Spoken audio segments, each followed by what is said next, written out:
Ол картада сіз қазір қай жердесіз соның бәрін көрсетіп тұрады. Мысалы мынау біз Цукубадамыз. Содан кейін қай жерге дейін барғың келеді, сол жерден сен қандай линияға отыра аласың, ол линиямен қайда бара аласың, осының барлығы жазылған. Және де осы Токионың негізі осы электричка метро жүйелері дүние жүзіндегі ең қиын электричка жүйелерінің бірі деп айтады. Өте қарап отырғанда өте түсініксіз. Біз мысалы бүгін бару кереміз Цукубадан Акихабараға дейін барып, Акихабарадан біз Такадамобама деген жерге бару керекпіз. Мына жердегі түспен белгіленіп тұрғаны әрбір линиялардың белгісі. Мысалы жасыл жері Ямамото лайн.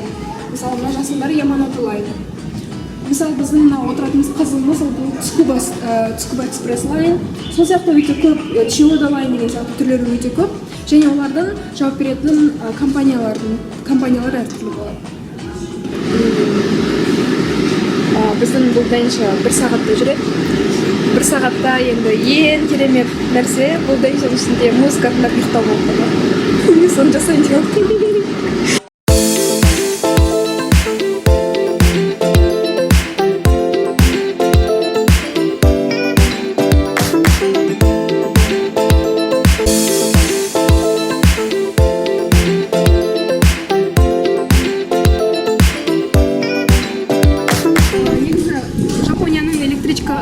электричкалар жүйесі өте жақсы дамыған. Осы бүкіл Токионың жан-жағынан осы электричкалармен бара алатындай етіп жасап қойған. Және де ол электричкалардың түрлері көп. Жер асты электричкалары, төбемен жүретін электричкалар, жермен жүретін электричкалар түрлері өте көп. Және олардың бағалары да әртүрлі болады. Ал біздің мына жерде тұрғанымыз Цукуба экспресс деп аталады. Яғни Цукуба мен Токионы жалғайтын метроның линиясы болып табылады, электричкалар линиясы. Негізі біздің мынандай пасмо деп аталатын карточка қолданамыз ары бері жүру үшін. Бұл өте ыңғайлы карточка. Осының ішіне ақша саласында кез келген жерде жүре бере аласың.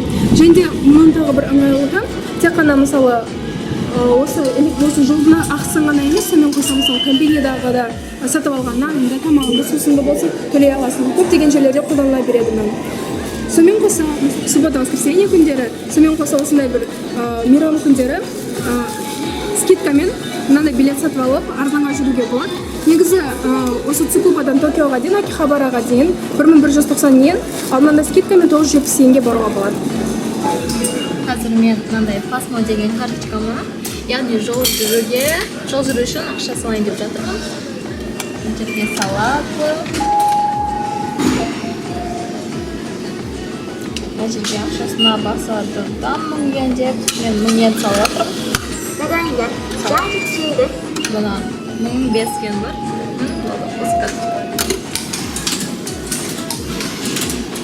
Біз қазір электричка күтіп тұрмыз. Және артымызда ғана жазуды қарасаңыздар, бұл жазуда жасайсың яуша деп тұр. Яғни бұл әйелдер ғана мінетін вагон деген мағынаны береді. Және неге әйелдер ғана мінетін кәсіба түсіндіріп кетеді. Негізі жапондардың бір түрлілігі туралы көп естіген боларсыздар.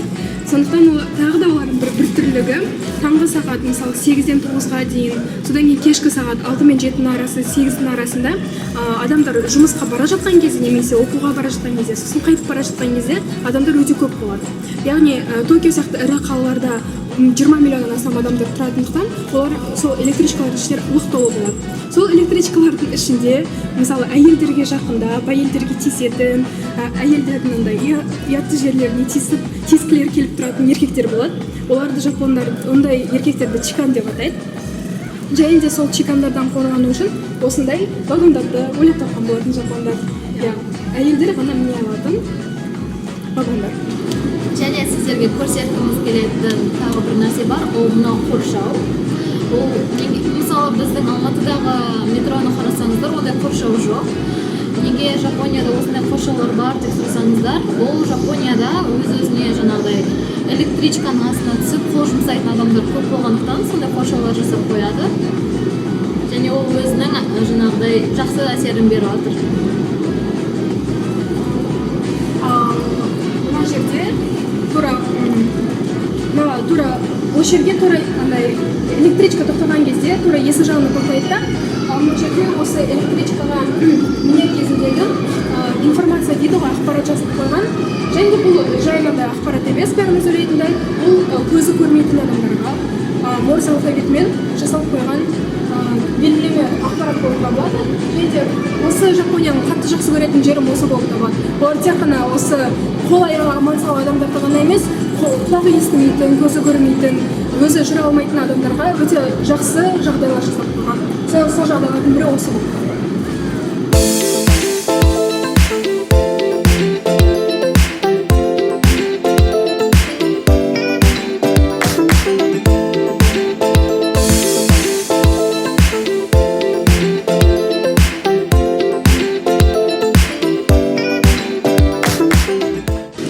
Негізі жапондардан экскаваторға міну өте өнер болып табылады. Экскаваторға мінген кезде, су бара жатқан кезде әрқашанда сол жақтан тұру керексің, ал оң жаққа тұруға болмайды. Ол не себепті? Себебі оң жақтан әрқашанда асығып, немесе өзінің электричкасына асығып бара жатқан адамдар тез-тез өтіп кету үшін жасалған болды. Жапондардың бір қызық ерекшелігін айта кетейік. Мысалы, біз қазір электричка күтіп тұрмыз ғой. Сонда жапондар бірінің артынан тізіліп, очередь сақтап, электричканы күтеді. Мысалы, бізде адамдар болса, кім бірінші кіреді, сол кіріп кете береді ғой автобустың ішіне. Ал бұларда ондай жоқ. Бірінші адам тұрғаннан кейін, содан кейін екінші адам, содан кейін үшінші адам сөйтіп кезек-кезекпен кіреді. Дағы бір айта кетерім, ол мысалы жаңағы қазір электричка тоқтайды ғой, содан кейін бірінші шығатын адамдар шығып алады, содан кейін бірақ кезекпен кезек кіреді. Бұл Жапониядағы сол бір ерекше тәртіп деп айтуға болады. Қазір сіздерге жапон электричкаларының, яғни деншаларының уақыттарының дәлме-дәлдігін көрсететін боламыз. Қазір мысалы біз мінетін денша 13:25-те жүруі керек. Соны қазір дәлдігін сізбен біз бірге көретін боламыз. Сағат 1:24 минут кетті. Қазір бізге айтып жатыр, денша жүреді деп. 1:25 болған кезде қазір денша жүре бастайды. Соны көреміз. Сағат 1:25. Есік жабылды. Денша кетті. Поккада кездескенше.